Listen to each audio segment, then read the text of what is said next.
What's up, immortals? It's your boy GM. How's it going? Before I begin the review of Yuki Older chapter 189, little reminder, I am creating 3 webcomic projects from my own imagination and with the help of some friends scattered around the world. I have opened a Ko-fi page to finance those projects, and so far we are at 16%. I just want to say thank you for everyone who donated so far. If you want to support the project, the link is down below. Check it out. Please donate, help us create those projects. One of them has been in the making for 20 years. It's a long time, but I'm confident that with enough spreading around and talking about it, which I still do, those projects of mine can see reality, and I really hope I get to introduce you to those stories of mine very soon. So thank you so much if you already donated. If you can't donate, you can always share the link on social media with your friends. Any help is appreciated. Thank you so much. Okay, this review might be brief or not, but okay. First part of the chapter, the assault onto Karen. It was Star Wars Episode 4, like when they were going against the Death Star, pretty much the same thing. Like seriously, Tota and Colonel Akashi, when they had to go through a narrow path to go to the central core under the city, it's basically that. Like seriously, the first part of the chapter, Star Wars Episode 4. Like if you don't know what I'm talking about, go see that movie, and trust me, you will see a lot of similarities. You probably noticed, but Tota is very motivated in this chapter. I mean, the guy is always motivated, but with Negi's artifact in his hand, he knows that he can bring back Yukime, and that pushes him to go harder and being more driven in this chapter. I mean, you've noticed that how he was sometimes absent-minded to a point that he just kept whispering the same words over and over again in his mind. I can save Yukime. I can save Yukime. Okay, during the assault of Karen, the crew gets attacked by white titans and those mystery beams that turns you to ash.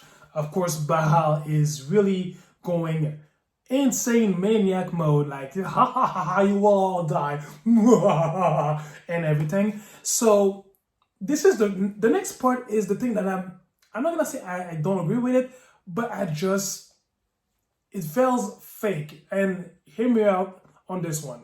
The way that the current members of Yuki Older, the ones that are part of the assault, the way they annihilated the defenses that Bahal had put in place, it was child's play. To a point that it's not even funny anymore. Like if it wasn't the ending of the series, maybe I would have appreciated that a bit more. And I get that Akamatsu must wrap up the series as soon as possible. The last chapter is February, I think. But this was just outrageously overpowered. Like it didn't make any sense. Like there wasn't even a single struggle.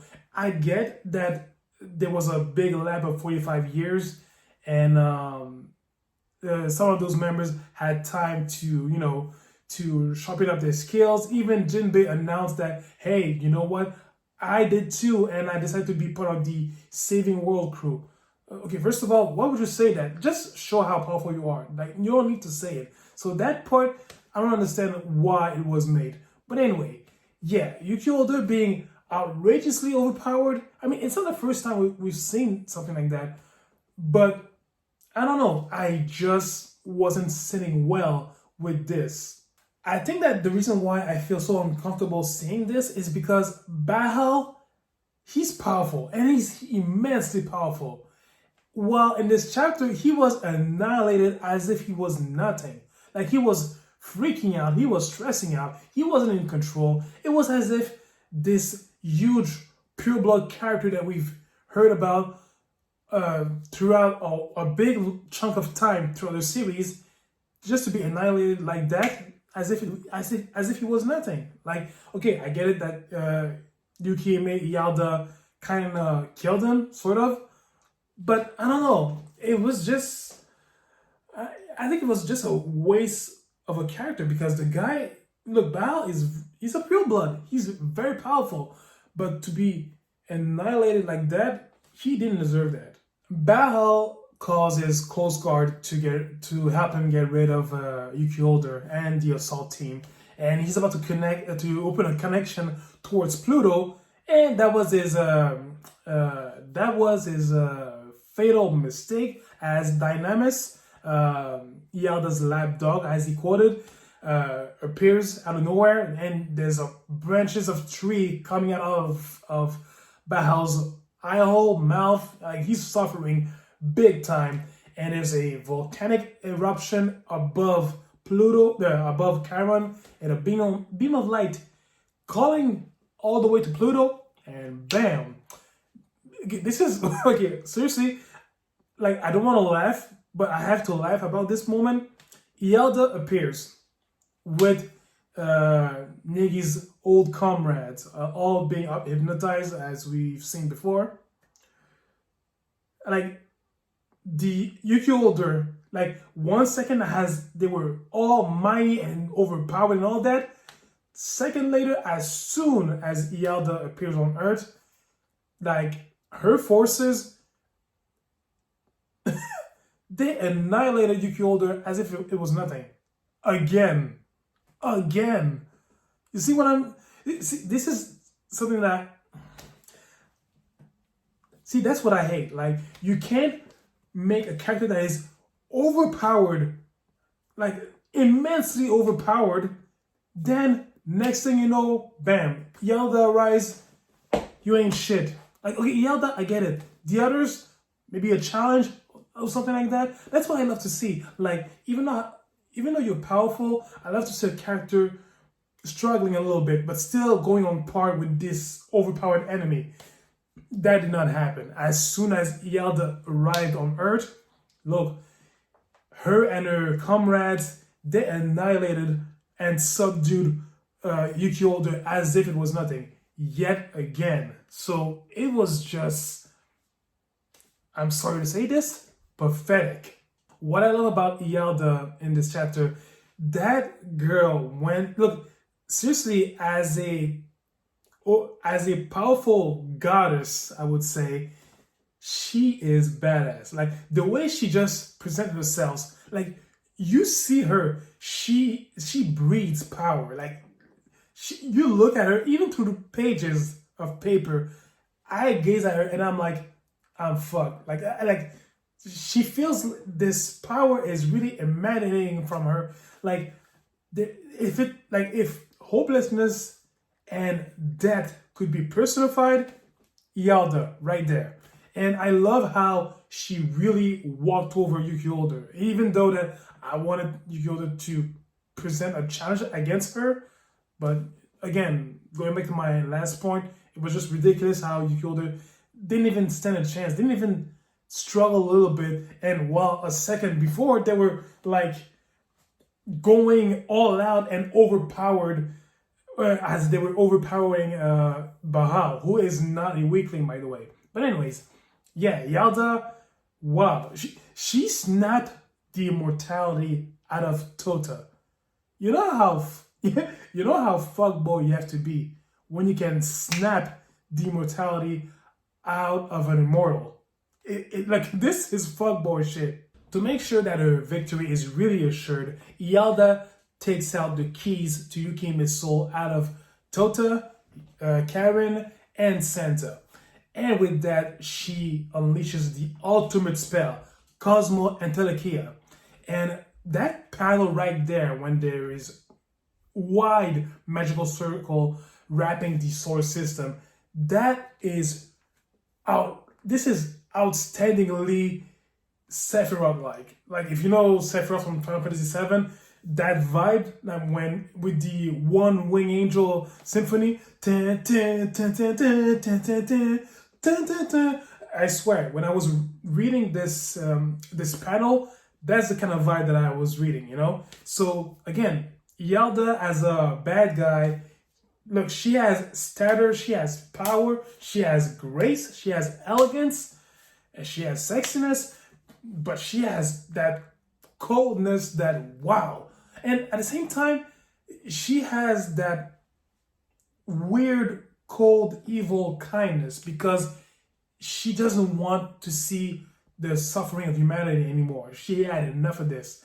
And giving everybody the perfect dream, if you think about it, it's not a bad idea. Just the way she does it, it's kind of evil. I get it. She has to be stopped. But yo, the way she casts that spell throughout the entire solar system, that is boss level move. Cosmic level. Not divine. Cosmic level.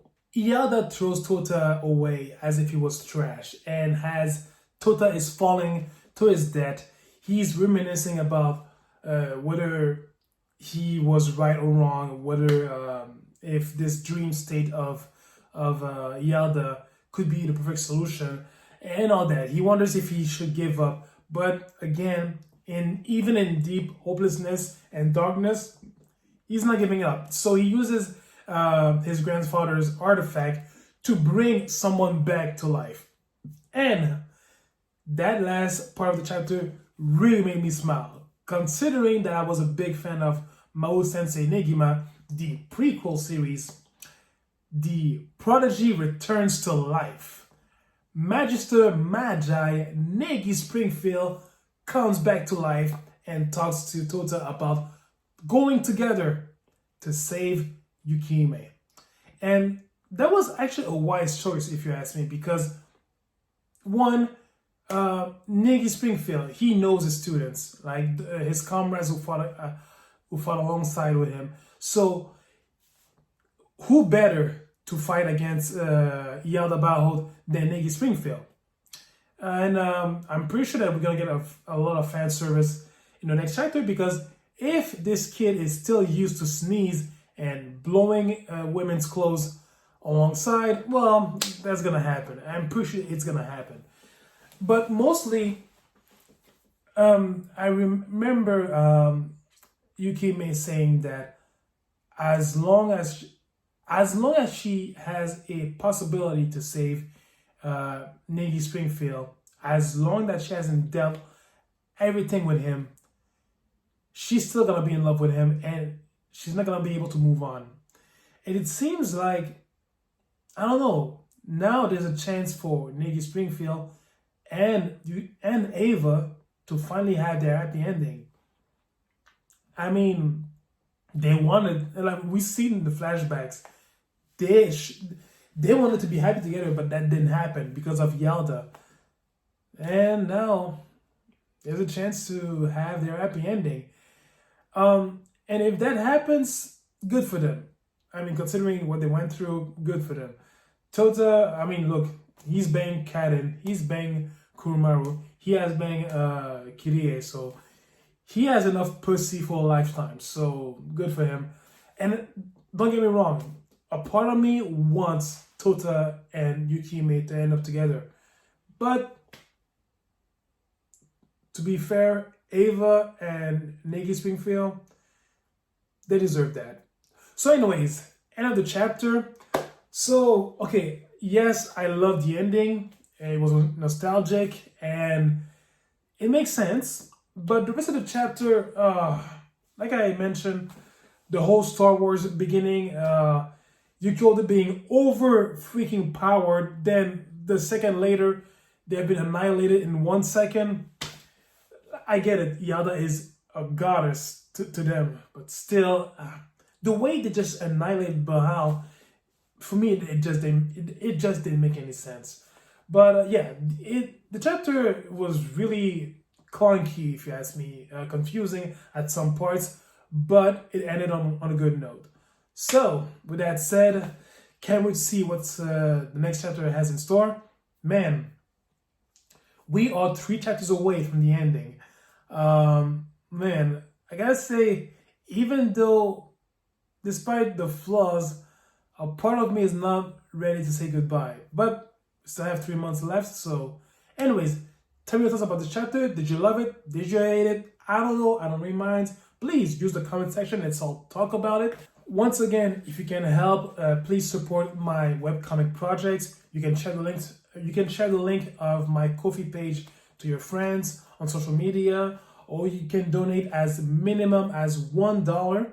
That would be highly appreciated. Either way, any help is welcome. Thank you so much. So, Immortals, I'll catch you guys next month. So, in the meantime, please do me a favor for your homeboy. Take care of yourselves. See ya.